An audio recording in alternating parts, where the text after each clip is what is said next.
Good afternoon, audience. Welcome to the Standards Education Talks. My name is Glory Chan and I'll be your host today. The topic of our discussion is managing a child's transition from a local school to an international school at any age, and we're delighted to be joined by 4 educators from French International School: Mr. Ian Clayton, Mr. Mark Williams, Mr. Ross Armitage, and Ms Jane Wakeman. So welcome, Ian, Mark, Ross, and Jane.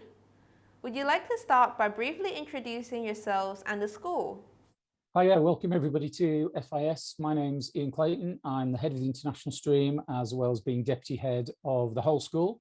I'm in my 8th year at the school. I've been 21 years outside of the UK in international education, so I know the landscape pretty well. And in education, I've been in it for a very long time, more than I care to think about, but there we go, I'm enjoying it still.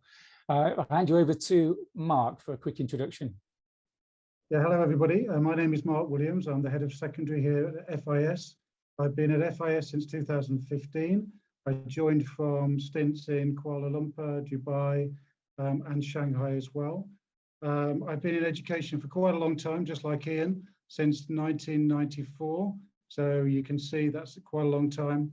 And I thoroughly enjoy the role that I'm playing here. I am, as well as being the headmaster, I also teach French. Thank you, and Ross. Hi, I'm Ross Armitage. I'm currently the head of primary at FIS. It's a great school. I've been here for 5 years. The children are amazing. I've been a head teacher for 13 years and in education for 20 years. And I'm passionate about teaching and learning. Thanks, Ross. And Jane? Hi, my name's Jane Wakeman and I'm the Deputy Head at Jardines Lookout. I've been at the school for 20 plus years. I've had my children come through the school and I can honestly say it's a great experience and I've enjoyed every year I've been here. Thank you. As we all know, international schools have been rising in popularity among Hong Kong parents in recent years. So I was wondering, what are some of the benefits of studying at an international school? Okay, before I fully answer that, I think it's fair to say that my answer, I don't want to say that local schools don't deliver great education. They do, and I think it's really important to say that. But I think international schools offer something maybe slightly different, and there are some perhaps points of difference to identify. I think one of the key reasons that lots of our parents love sending their children to us is they get what we would call internationalism or interculturalism. They mix with lots and lots of different students from lots of different cultural backgrounds, linguistic backgrounds, and also the same for their teachers. So they get access to a wide range of different people. I think that's very important. I think also we focus very much on students being the center of our process. It's very important for us that we provide a holistic education. So of course, we spend a lot of time focusing on the academic and ensuring that students make progress in terms of their lessons, their subjects, etc. But it's also very important for us to ensure that students are looked after, their well-being is of vital importance. Happiness is crucial for us. So we spend a lot of time and effort making sure that students are happy, that they're looked after and that they feel safe. I think something else perhaps that marks international schools out as slightly different is their approach to teaching and learning. As Ross has mentioned, he's committed to teaching and learning, but we're committed to a particular brand of teaching and learning, which, as I said earlier, puts the student at the center. Of course, it's the teachers are very, very important players in this, but students making their own way through the subjects that they study, the things that they look at is really, really crucial for us. I think a couple of other things very quickly. I think international schools very much focus on things like tolerance and open-mindedness, which are very important these days. And when you look around the kinds of things that are happening in the world. So I think in a nutshell, the key things that people are looking for, particularly Hong Kong parents, they're looking for variety, they're looking for difference, and ultimately they're looking for their children to access universities worldwide. And it really is worldwide. We send our students to universities all over the world. So I think they're the key aspects that make international education attractive for local parents. Right. Given these benefits, I can definitely see why some students are looking to switch from a local school to an international school. But transitioning to a new learning environment can also be tough sometimes. What are some of the challenges students commonly face when making this transition? Okay, well, if I give you kind of overview of this, and my colleagues will talk in a bit more detail about the kinds of things that we do at the school. I think, to be honest, sometimes the worries and concerns are more imagined than real. And sometimes the worries and concerns are more from the parents than they are from their children. We are really very experienced at transitioning local children into our school. Of course, the children themselves sometimes feel worried that about language. They might feel worried about whether they'll make friends, whether they'll be accepted, and so on. Our children, our students are fantastic at making people feel welcome.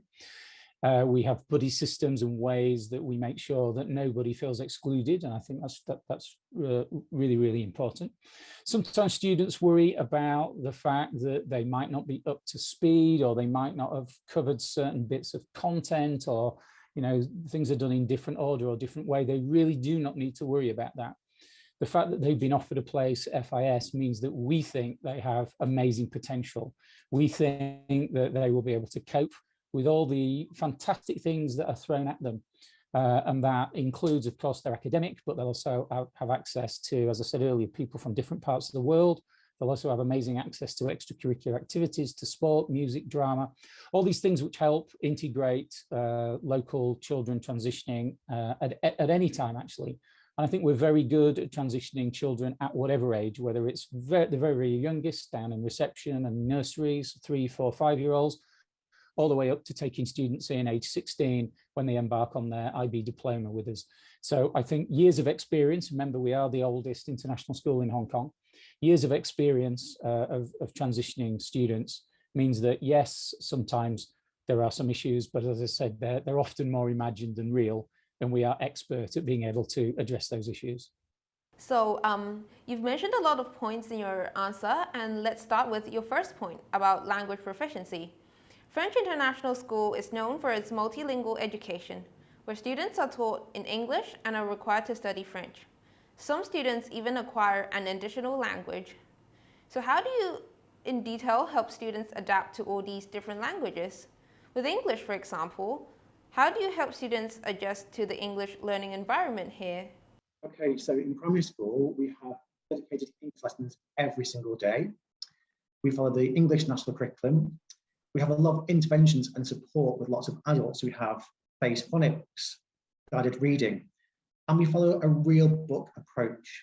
We aim in our classrooms and in our library to develop a love of reading and language and English to support our students. And when it comes into the secondary, we're very good at transitioning through primary into secondary, where a lot of data is shared between primary and secondary about the levels of English that the students come with. But then when they get into secondary, there are 3 hours of dedicated English classes again, just like in the primary school. And then the curriculum that we run, the International Middle Years curriculum, very much puts an emphasis on speaking English. And so there's a lot of collaboration and lots of opportunities for students who come from the local system to actually engage in an English speaking environment with their peers. So as well as the speaking, obviously, that is backed up with the work that is done in the reading and in the writing. And also they're very much encouraged to take part in extracurricular opportunities where they can do extra things such as reading in the Battle of the Books, which I know again in primary school takes place, but also continues into secondary. Right, and with regards to French, how do you help students develop their French language skills, especially if they don't speak the language? First of all, what's really important to us is that the children are happy, confident, and they want to learn French. And we realise that it can be quite daunting for a child when they arrive into school and they don't understand or know any of the language. So we have a dedicated team who are very, very experienced staff. So after a couple of days of being in school, we ask the children to go into the French classrooms with the teachers, and there is a very quiet, nurturing environment where they scaffold an assessment process. So they engage in some conversations, they play some games, they see if they know any written words in French. And once they've had that initial assessment, they'll then be placed in a group for French. And in each level, we have 4 different groups. So the children are put into a group where there are children of a similar ability so that they don't feel out of their depth. They have 12 children in a class. And for those children who are new to the school, who are beginners, we also offer after-school classes for them so that they can have some extra time and support in learning the language so they feel they fit in with their new learning environment. And when they move further up the school in year 4 and year 6, our children also have the opportunity to take a 𝗚𝘂𝗀𝘀𝘁s exam, which is recognised by all French countries, which will ascertain the children's level of learning of French before they leave to continue on their journey with French at secondary school. So yeah, and then into secondary, a lot of the pathways and the structures that Jane's talked about with the primary exist too. So therefore what we have is, we have 4 different levels of French, beginners, intermediary, and then near native and native level. So obviously for the students coming in from the local system, it is often one of the questions I get asked at interview, I can't speak any French, is there a place for me? And yes, absolutely. The joy of learning French is one of the reasons that many local students do want to come to us. And within those groups, those 4 groups, we have around about 12 to 14 students, so smaller classes than in other subjects as well. So the teachers that teach all the way through the school are a mix of native speakers and also trained specialists such as myself. I am British, but I am a French teacher and have undertaken the PGCE to do so. So therefore we have teachers who are able to cope and teach expertly at whatever level. And then as we go through on these different pathways, what's really great is that each student can aim for an outcome at the highest level possible for them. So for native speakers, that is going all the way through to a bilingual diploma at IB. But for those that come in say year 7 or 8 and are beginners, they will be aiming for either the 𝗚𝘂𝗀𝘀𝘁s to show their competency, or even going to the IGCSE foreign language exam. And many of our students are very successful, even if they come in at year 9 and 10, still getting top grades at IGCSE foreign level. So there is a pathway for all students for French. For some parents, they worry that their child might forget their Chinese after joining an international school. What support do you offer to those hoping to develop or maintain their Chinese proficiency? In primary, our children love Mandarin. We have a heavy focus on reading and writing in those lessons. We've got a very professional, dedicated staff. We've got 2 teachers and 2 teaching assistants, and they teach Mandarin to differentiated groups across the curriculum and year groups. We also support and develop local culture and dimensions within Hong Kong. For parents who want more, we have ECAs after school. So there's a lot of support and structure in place to ensure this language maintains. I think coming into secondary, one of the beauties of the school is the rich, diverse languages experience. And obviously being a languages teacher myself is one of the joys of the school. So with Chinese, Mandarin, we offer Chinese and Mandarin or Spanish as the 3rd language option after English and French. So they're available all the way through from year 7 to year 13.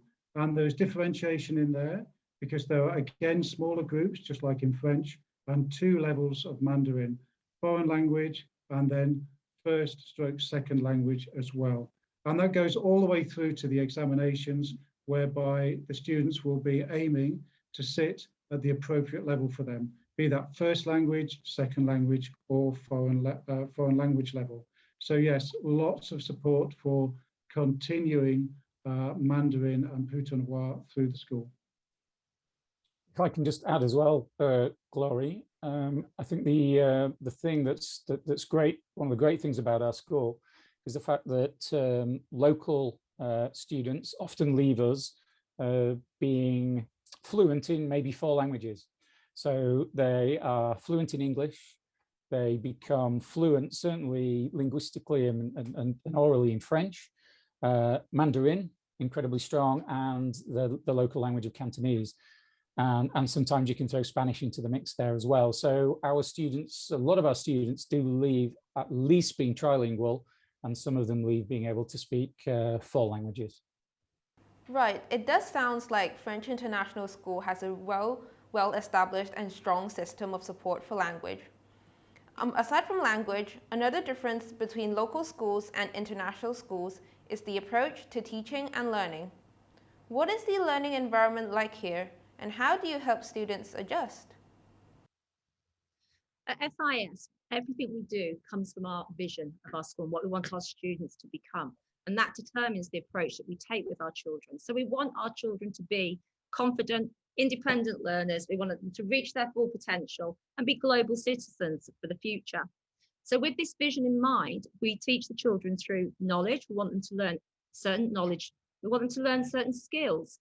And those two link together by looking at understanding. So we want the children to look at the skills that they learn in school, the practice skills, and the knowledge that they learn through their subjects, and then how that will impact them in their lives. We also have a set of personal goals. These are skills that we feel the children will need in their future. So it's about being a communicator, to have empathy, to be a thinker. These lie in every single lesson that we deliver to the children. And we follow the IEYC and the IPC curriculum, which is a very holistic approach to learning, which allows the children to work collaboratively, independently, and in small groups. They research, they record, and importantly, they reflect on the learning that has taken place for them. They have challenge and they have choice. And what's really great about the curriculum we follow is that this leads directly in to their secondary journey of life, of education. So IPC follows into the IMYC program. That's right. So this joined up curriculum thinking that Jane is talking about definitely plays a part in the way that our students learn in the classroom and outside of the classroom here at FIS. So as Jane said, our mission and vision states that we want our students to be spirited and confident. And so therefore we aim for them to be active learners. And again, that is something that the IB learner profile also promotes. So what you will see, just as in primary when they come into secondary, is that there's a lot of individual, pair and group collaborative work. We encourage curiosity, but also independence as well.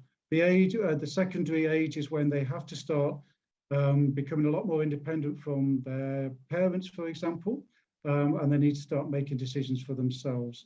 So the IMYC following on and going into the IB promotes a lot of things like self-reflection, for example. And the best place to see this is at parent conferences, where we encourage, after a period of self-reflection on what they've been doing for a period of time, for them to reflect in front of their parents with their teachers on their outcomes, on their learning journey. And so this independence of thought and this active approach to teaching and learning is something that we very much encourage in our school. Speaking about the curriculum, there is an impression among some parents that the curricula of international schools are somehow not as rigorous as the local curriculum. As such, they worry that their child might not be as academically competent compared to their peers in local schools. What do you think about this? Well, our children are confident, independent learners, and we enable them to reach their full potential. Our curriculum is rigorous, it has a lot of challenge and choice, and we push the children in all of our lessons, whether it's IPC, maths or English or other subjects. We have problem solving, experiments. So our children from year 2 to year 6, they do external tests in maths and English, and our children outperform other international schools of similar ages. So we really excel our children both academically and socially. That's right. And when you follow through the 3 curricula that are running through the secondary part of the school, all are very thorough and very rigorous and have high standards that are measured across the world. So the 2 main ones at the end of the journey, of the school journey, as it were, the IGCSE and the IB, both lead to very successful outcomes in terms of universities in particular. The IB is recognized as one of the most rigorous curriculum around the world and leads to students here at FIS taking places amongst the most prestigious universities in the world. So whether you're talking going to the Oxbridge or the Russell Group universities in the UK or Ivy League in the US, and also globally around the world, increasingly in places like Canada, Australia, and Europe. But I think what also gives a fantastic measure is that there are a number of our students who receive offers not just from these great universities outside of Hong Kong, but within Hong Kong too. We too have these students who gain very high scores at the IB and take their places at Hong Kong U, CUHK in top courses such as medicine and law and engineering. So by any stretch, the curriculum or the curricula that we run are very, very prestigious and very thorough academically. Aside from academics, another prevalent worry among parents and students is adjusting socially and emotionally to an entirely new environment with new teachers and peers. So how do you support students' well-being here at French International School? Well, we want our children to be great global citizens. We have an active student council. We support charities internationally and globally. We also have school counsellors who are very important, have a big role in our school. And they're from St. John's in Hong Kong, so they're well-trained and professional and give support to our children. We have well-being sessions in our weekly timetables to support children. We use zones of regulations to check in how children feel at any given time. For playtime, we look at cooperation. We have games and activities that help them to cooperate socially. We also have a great library where children can go and have quiet moments with their friends, play board games, read books and interact. We have an active sports programme, and we also have daily wake and shake sessions to ensure the children can be active in their own well-being. And as Jane said a little bit earlier, a happy student is one that will learn, and that's really what the school is trying to do, is to put support networks in place so that when things aren't going so well, they know where to turn to, who to go to look for support and get back on track in their learning. So when they come up into the secondary school, we have a tutor system, and luckily for us, we're able to put 2 tutors on per tutor group. So that means in a typical class size of 26 in years 7, 8 and 9, there will be 2 tutors who are looking after the welfare of the children through the year. They're very, very ably supported by assistant head teachers and deputy head teachers for years 7 to 9 and for years 10 to 13. Also, what we do is we tackle a lot of what you would call, I suppose, social issues and social things that are going forward in their lives through a lesson which is called PSHE, Personal, Social and Health Education. So that is a spiraling curriculum that tackles things like bullying, etc., and what to do when things aren't going well. And then in the older years, it also includes university entrance, so we can help the parents and the children in those aims. But also what we do is we have, when we're not online and when we're able to travel, we also have the ability for the students to be able to go abroad and to do things here in Hong Kong as well, which looks at some of the tough things like refugees in Hong Kong, for example, and orphanages when we've been abroad. So our students get the opportunity to consider their place in their own community and what they could be able to do in the future. French International School is also known for its multicultural community, with students from over 40 different countries. So what support are there to help students fully integrate into this diverse environment? As Ian mentioned earlier, it's not just the children that need to integrate into our community, it's also the parents. So we do offer a support mechanism for parents coming in. So before the children arrive at school, we arrange an individual meeting with the class teacher and the parents to give the parents an opportunity to share with the class teacher information about their child, things that they know their child likes or enjoys, any issues that may have arisen before, so that we're fully prepared for when the child arrives in school. On the first day the children arrive at school, we encourage the parents to bring the child to the classroom to meet the classroom and students that their children are going to be sharing their time with. We allow that to happen for a few days until the children are settled in to that beginning routine. We also have a parent system in school. Each class has a parent who helps communicate with the teacher things like trips or events that are happening within school. We also introduce the new parents to those so that they can then have access to all the other children's parents, and they can start to make their own social groups as well, so that they form new friendships, not just their children have to do that. We also then have a buddy system, and this is really, really important for the children when they arrive. They are paired with 1 or 2 students from their class, and this role is principally to enable the children to feel happy and safe moving around our school, because our children do have lessons in different areas of the school, and it's really important that we have the children embedded with their year group and they get to interact with each other at play times, break times. So the buddy system for us is really important. The class teacher also checks in on the first few weeks regularly in an individual meeting with the new students to have a chat with them and make sure that things are going smoothly for them. We also will introduce them to the school counsellor, so they have that support mechanism available to them if they don't wish to talk to the class teacher or the buddy that they've been assigned. We send home a weekly home learning letter, which fully engages the parents into what the children are learning. And what is really unique about what we do at our school is that because we follow the IUIC, the IPC and the IMYC programme, at the end of the unit of work, the parents are invited into the school to come and share and celebrate their children's learning so that they truly are embedded within the school environment and our community. So Jane just really stolen my thunder in many respects, because many of the structures that she's got or they've developed in the primary school, we also have available in the secondary school too. So I'll just take a few of those and just elaborate a little bit. So first of all, yes, we do also run a buddy system. So therefore, when we accept a child into the school, one of the things that we do at the interview process is to try and find out a little bit about them and what their hobbies and interests are, so that we can then buddy them up with an existing student before they come into the school. So they can also ask them a little bit about some of the day-to-day things that they need to know.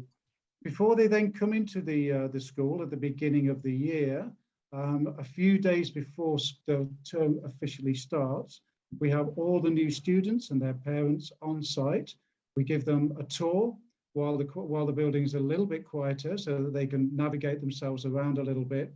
And then we take any questions and just point out a few things to make sure that they're ready for that first day, because that first day is really important that they feel comfortable. So they'll be coming in, they'll be able to meet with their buddy, and they will also know some of the teachers already in the school.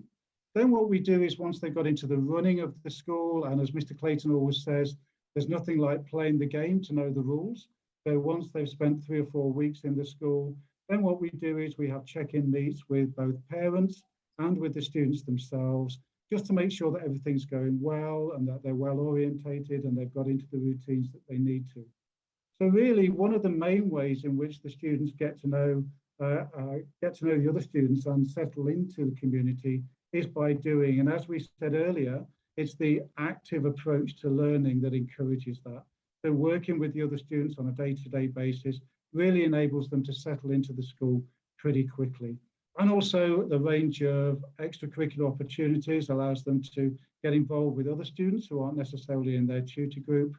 And then, as Jane said, just finally, we do communicate regularly with the parents, as well as with the students, obviously, but the parents do get a newsletter every fortnight. And also there is a parent rep association where they can also confidentially approach other parents to find out some answer to some of the questions they may have. So a big supportive network for them to come into. Right, Mark, going back to your previous point about extracurricular activities, I was just wondering, can you explain more in detail about the different opportunities for students to get involved in the school community? So let's do a reverse one here. Let's do secondary first and primary second. I think quite a few of the same. So for us, as Ian said earlier, a holistic approach to education is really important. And that means that, of course, academics are very important in getting to the university stage. But to get to some of the top universities, you really have to be more of a rounded character. And to do that, you have to take opportunities where they come up. And we do know that a lot of local students do get involved in a lot of things externally, such as music, for example, and sport. And those opportunities are rife here at FIS. So with us on a Wednesday afternoon, younger students in year 7, 8 and 9 finish at 1:30, and a range of extracurricular activities are available for them to engage in. But also through the rest of the week, from Monday through to Friday, our teachers are very generous with their time in giving a range of clubs that they can get involved with. And just a handful I'll mention: Model United Nations, debating, World Scholars Cup, the Battle of the Books I've already talked about as well. But other opportunities they can get involved in: leadership opportunities by being a class rep, by being an environmental ambassador, also being a student ambassador and helping around the school in general. And then one other thing that both of the sections share is the house system. And the house system definitely promotes a little bit of healthy competition and the ability to be getting involved in things as well. So Jane, I think I'm going to pass back over to you now for primary. I think you said it all, to be fair, Mark. I will just add on to the house system is an essential part of what we do, and it is a healthy competition for children, but it also enables them, which is really important, to meet other students from the other year groups. So the house system is really quite an integral part of our school, and I feel it's something that really does connect our two, the primary and the secondary together in a healthy, competitive and enjoyable environment. Right, honestly, that sounds very exciting. Well, I believe that we are nearing the end of our talk. Do you have any advice for students and parents currently enrolled in a local school but are looking to join French International School? Okay, if I take that and kind of summarize, my colleagues have identified lots and lots of positives there that the school offers. But if I can kind of boil it down to a few key points. First of all, it's not a risk. To send your children to us is not a risk. As I've said, we are the oldest, most established international school in Hong Kong with approaching 60 years of experience. So we know that we know what we're doing. That's very important. Second thing is, don't worry about French. It's really important not to have a concern about French. French ends up being actually one of the proudest things that local students achieve. They come in often with very, very little, or some, maybe a bit, and sometimes nothing. By the time they leave us, they are really proud of what they've achieved in French. Now, that's not to say that they're going to be able to, have a deep and meaningful conversation, but they'd certainly be able to visit France. They'd certainly be able to talk to French people, and they certainly be able to read and write a decent level of French. They are very proud of their French achievements, but please do not be put off by French. It's really, really important. The third thing I'd say is come and find out about us. All my colleagues here on this call and all of our colleagues across the international stream are always willing to talk, if it's by Zoom in the current situation, or hopefully once we open again. Please come and visit the school, visit the campuses. We are more than willing to host and welcome you. You can speak to our students, because to be honest, they're our best ambassadors. You can speak to our students, you can speak to our existing parents. We want to be as open and transparent as possible. We're proud of what we've got at the school, but we're also proud of the fact that, as I said, our students are probably the best people to talk to about what their experience is like, all the way from, seriously, you can talk to our nursery students, age 3 or 4, or you can talk to our IB students, age 17 or 18. They'll all tell you in their own particular way the truth. And the truth is they're happy and having fun. A couple of final points. I think it's not always healthy to compare what you've left behind. So if you move from a local school to an international school, it's not really comparing apples with apples, as they say. It's comparing two different things. International schools offer a different product. We offer a different thing. And if you're always worried about what you've left behind, you're not fully committed to going forward.